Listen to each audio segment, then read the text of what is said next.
भैया ये क्या चीज़ है, लाइक थोड़ा सा बता सकते हो? सो बेसिकली एबीवीपी की जो हम यूनिट है वो इनिशिएट कर रहे हैं कि अम्बेडकर कॉलेज जो है हमारा, उसके लिए कैंपेन, अवेयरनेस कैंपेन चला रहे हैं कि उसका इंक्लूजन डूसू में हो। क्योंकि अगर डूसू में होगा तो हमें दिल्ली गवर्नमेंट पे फंड्स वगैरह के लिए डिपेंड नहीं रहना पड़ेगा। मेटल फेस्ट क्वालिटीज होगी, इंफ्रास्ट्रक्चर अच्छा होगा और कॉलेज का बजट भी बढ़ेगा। ला मैं भी कर दूं?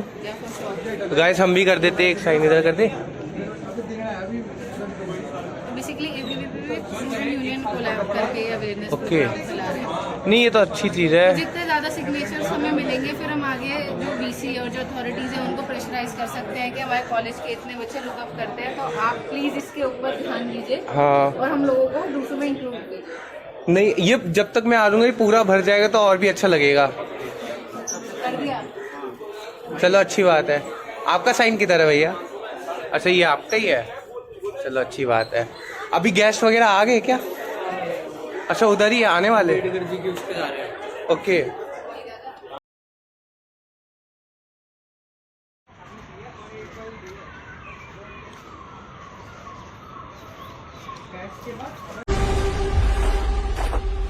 Powerful people make places powerful.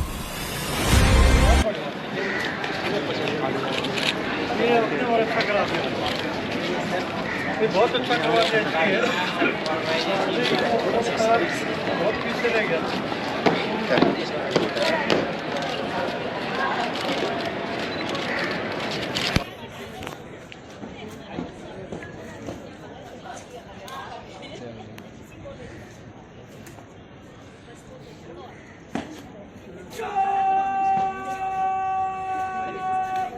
हमारे प्रिंसिपल सर भी है।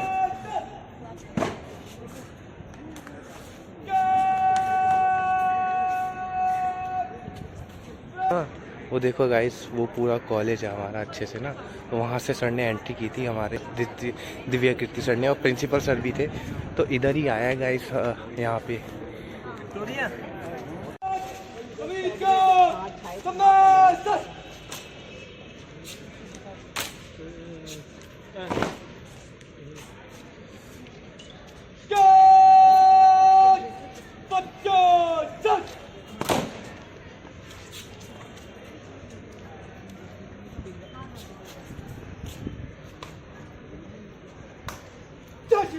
श्रीमान डॉक्टर भीमराव अम्बेडकर दो चेक आपके समक्ष इलेक्शन के लिए हाजिर। जय श्रीमान।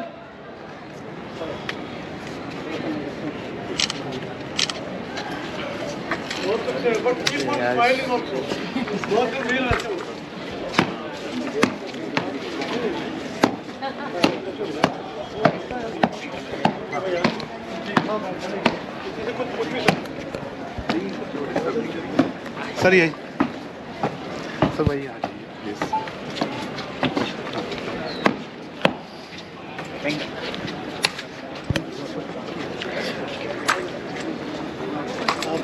जय श्रीमान। श्रीमान डॉक्टर भीमराव अम्बेडकर वाले दो चेक गार्ड्स को विसर्जन कराने की क्या चाहता हूँ। आराम से जरूर। जय श्रीमान।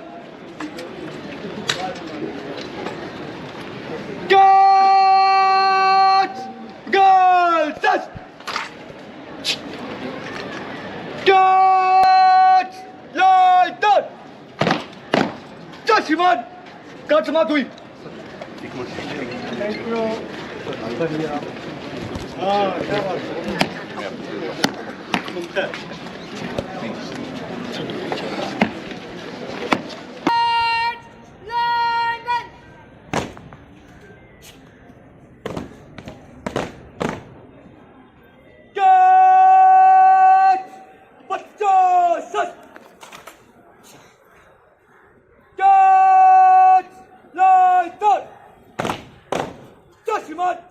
कार्ड समाप्त हुई।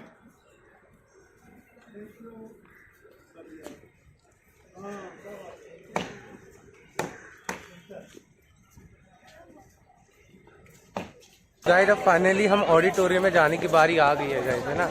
तो वहाँ पे थोड़ा बहुत लेक्चर आएगा, सर बताएंगे चीज़ें, गाइड करेंगे अच्छे, तो वो भी थोड़ा बहुत आपको दिखा दूंगा गाइस, है ना। और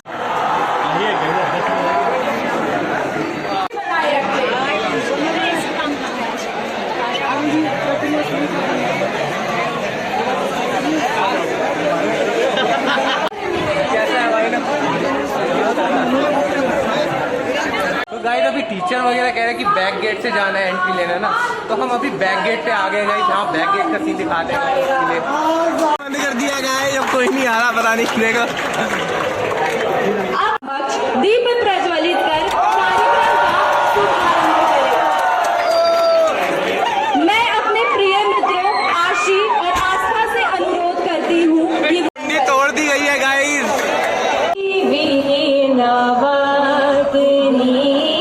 जय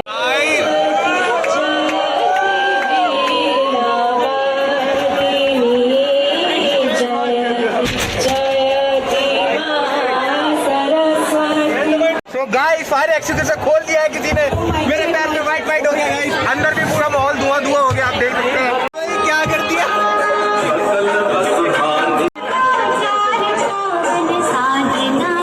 ये भैया कुछ सीनियर लड़के थे, सीनियर बच्चों में पीछे बाहर से करके आ रहे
गाइस। पोर्ट्रेट बनाया है।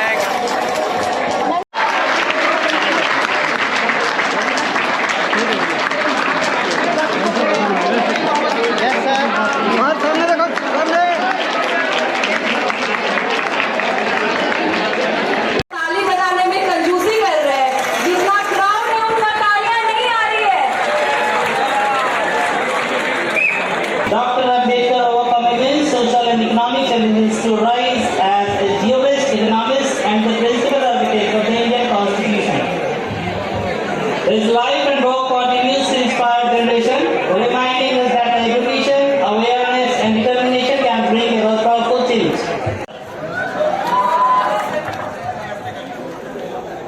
मंच पर जो मेंबर्स बैठे हैं उनमें से कई ऐसे हैं जिनसे मैं 25-30 साल से जुड़ा हुआ हूँ, उनके पैर छूता हूँ। प्रोफेसर पीसी पतंजलि इस कॉलेज के फाउंडिंग प्रिंसिपल थे और मैं भी लगभग उसी समय से इस कॉलेज का एक बाहरी सदस्य आप कह सकते हैं रहा हूँ। प्रोफेसर जया वर्मा मेरे परिवार की वरिष्ठ मेंबर हैं, उन्हीं का आदेश था कि मैं आज यहाँ पर हूँ। प्रोफेसर प्रसाद और बाकी सभी सदस्य, और मैं एकदम मुझे कोई संदेह नहीं है कि मैं उसके लायक हूँ नहीं, पर फिर भी आपने दिया और मुझे पता भी नहीं था उसको कैसे एक्सेप्ट करते हैं, कुछ गलतियां भी कर बैठा। जब ये कॉलेज यहाँ नहीं था, 2003 में यहाँ आया, आप लोग तो बहुत छोटे हैं आमतौर पर, पहले ये कॉलेज गीता कॉलोनी में था और मेरी सारी स्मृतियाँ इस कॉलेज की गीता कॉलोनी से जुड़ी हुई हैं।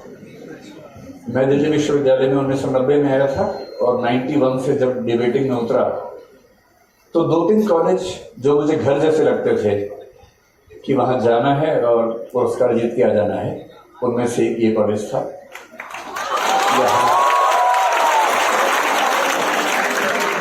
उस समय सरला भारद्वाज मैडम डिबेटिंग सोसाइटी संभालती थी, तो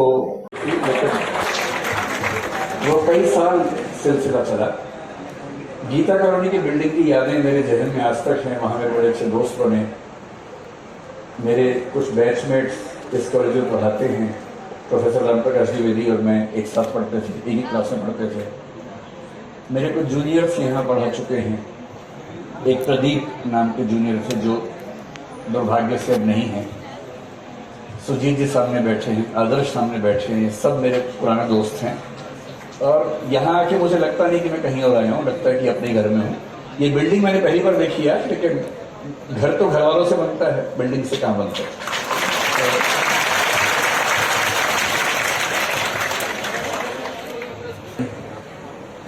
तो दबाव न लेने का सबसे अच्छा तरीका है कि उसको भगवान मान लो कि ये तो है ही भगवान, पर हम तो इंसान हैं, हम कैसे कर सकते हैं। और अम्बेडकर जी को अच्छे से पता था कि अगर इन्होंने महात्मा गांधी की तरह मुझे भगवान बना दिया तो ये अपनी सारी जिम्मेदारियों से पीछे हट जाएंगे कि इनको खुद भी कुछ करना है।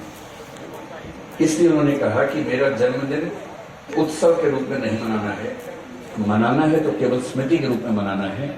तो मेरी पहली चुनौती ये है कि उनके जन्मदिन पे इस कार्यक्रम को उत्सव न बनने दूं, बल्कि कुछ सोचने का, समझने का एक मौका बन सके, ये काम करना है। उस मोटिवेशन की कोई महत्ता है नहीं, इसलिए मुझे मोटिवेशनल गुरु लोग कहते हैं, मुझे चिढ़ होती है। और चुनौती क्या है कि मोटिवेट करना है। तो मैं शुरू में एक वाक्य बोलता हूं, 2 शब्द हैं अंग्रेजी के, एक मोटिवेशन, एक इंस्पिरेशन। मोटिवेशन भावुकता पे टिका होता है, चिल्लाने पे, चीखने पे, कुछ देर के लिए इंजेक्शन लगाने जैसा है, जो मुझे नापसंद है। पर मुझे लगता है कि दुनिया के हर इंसान को इंस्पिरेशन चाहिए होती है, और इंस्पिरेशन एक दीर्घकालिक प्रक्रिया है, स्थायी प्रक्रिया है, जो हमें भीतर से बदलती है, भावनाओं में नहीं, हमारे विचारों में, अनुभूतियों में, चिंतन में, मनोवृत्ति में, स्वभाव में बदलाव लाती है। मैं डॉक्टर अम्बेडकर का कुछ जिक्र करूंगा और कोशिश करूंगा कि जब इतना महान व्यक्ति हमारे समाज में हुआ तो उससे हम भी कुछ सीखें। और आजकल एक तरीका है कि जब भी अम्बेडकर जी का जिक्र हो तो उनके जीवन की मुश्किल परिस्थितियां बता के लोगों की आंखों में आंसू ले आना और फिर बताना कि देखो वो ऐसे थे, वो तुम ऐसे हो। आसान तरीका है वो, मैं उससे थोड़ा सा मुश्किल तरीका लूंगा। और मेरी जिम्मेदारी क्या बनेगी? पिछले साल 7 नवंबर को मैं अम्बेडकर जी के जन्म स्थान पर, जो महू नाम की जगह इंदौर के पास है, वहां गया हुआ था। ऐसा ही कार्यक्रम था, बस ये कि वो धूप में था, एक कवर्ड स्पेस में। 7 नवंबर वो दिन था जब वो पहली बार स्कूल गए थे और वहीं से दुनिया बदली। तो वहां मैंने स्पीच में, क्योंकि छोटे बच्चे थे वहां, स्कूल के बच्चे थे, उन सबको बताया कि उन्होंने अपने जीवन में क्या क्या झेला था। वही बात मैं फिर से बोलूं, उसका कोई मतलब है नहीं। मैं अम्बेडकर जी के प्रति क्या जिम्मेदारी महसूस करता हूं, आपको ये बताता हूं। सीधी सी बात है। और होता क्या है कि जब 2 समाजों में, 2 समुदायों में बातचीत ना हो, संवाद न हो और नफरतें बढ़ रही हैं, सोशियोलॉजी में सोशल डिस्टेंस एक कंसेप्ट है। जब सोशल डिस्टेंस बढ़ने लगता है तो इस समाज को गलत फहमियां उसके बारे में है, उसको इसके बारे में है, बात होती ही नहीं है, संवाद होता ही नहीं है, गलत फहमियां बढ़ती हैं, नफरतें पैदा होती हैं। तो मेरी आज की कोशिश ये है कि कम से कम एक मामले में उन नफरतों को खत्म करने का पुल बना सकूं और समझा सकूं उन व्यक्तियों को जो उस समाज के हिस्से से नहीं है कि डॉक्टर अम्बेडकर का पर्सपेक्टिव क्या था, उनकी सोच क्या थी। कई ऐसे मसले हैं, मुझे लगता है कम से कम 10 लेक्चर्स जिंदगी में दे पाऊंगा तो उनके सारे पक्षों को समझा पाऊंगा। आंदोलन हुआ बुद्ध के पक्ष में, सेनापति को झुकना पड़ा, इनके 5 लोग चुने गए, कोरियों के 5 लोग चुने गए, मिलके पंचायत बैठी, समाधान हो गया।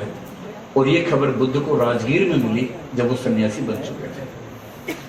और तब बुद्ध एक रात परेशान रहे कि जिस वजह से मैंने सन्यास लिया था वो वजह तो खत्म हो गई, अब मैं क्यों सन्यासी हूं। रात भर सोचते रहे, फिर सोचा पर असली वजह ये थोड़ा ना है। असली वजह तो ये है कि दुनिया में गैर बराबरी है, दुनिया में भेदभाव है, दुनिया में अन्याय है। और जब तक मैं दुनिया के हर अन्याय की वजहों को ना जान लूं, उनका समाधान न ढूंढ लूं, तब तक मेरी यात्रा कैसे पूरी होगी। बुद्ध की पूरी कहानी को बदल के, आध्यात्मिक चीजों को निकाल के, सामाजिक बराबरी, के बिंदु पर लाके बुद्ध को बोधिसत्व बनाकर वो माने।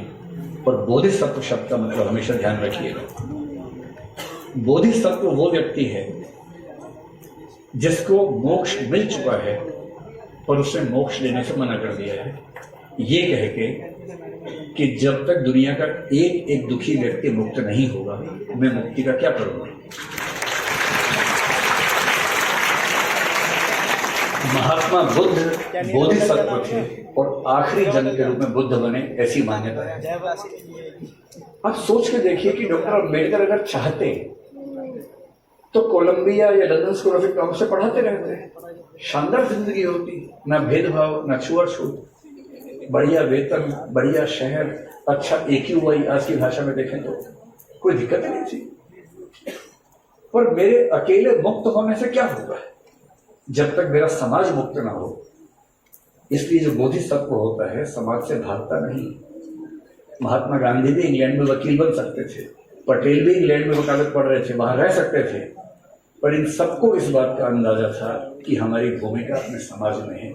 डॉक्टर अम्बेडकर को यहाँ जितना झेलना पड़ा उतना गांधी जी को नहीं झेलना पड़ा, सीधी सी बात है ना, पटेल जी को झेलना पड़ा।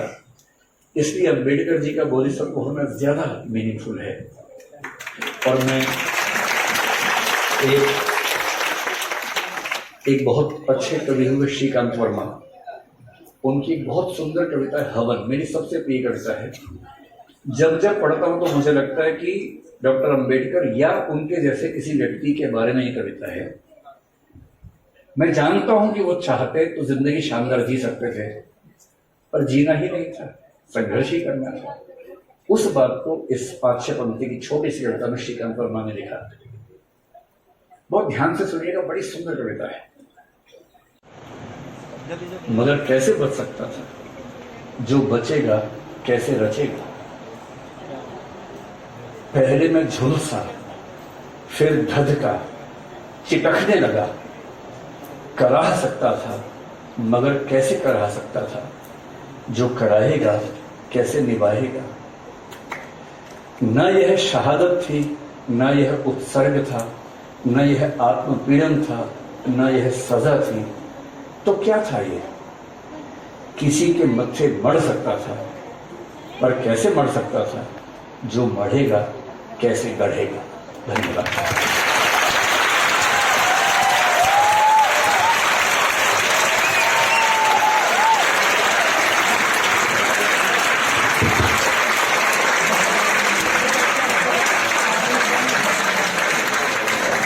बता दिया था गाइस, है ना, तो इंस्पिरेशन लेके अच्छा लगा गाइस, पूरा बढ़िया। हाँ मैंने कर दिया अपना, उधर ही है, ऊपर ही है। Thank you. तो बस 200 में और आ रहा है ना, तो रिकॉग्निशन के साथ बहुत सारी चीज़ें अच्छी हो रही है हमारे कॉलेज में। तो चैनल पे नहीं हो गाइस, लाइक कर देना, सब्सक्राइब कर देना, है ना। तो अब चलते हैं गाइस, है ना।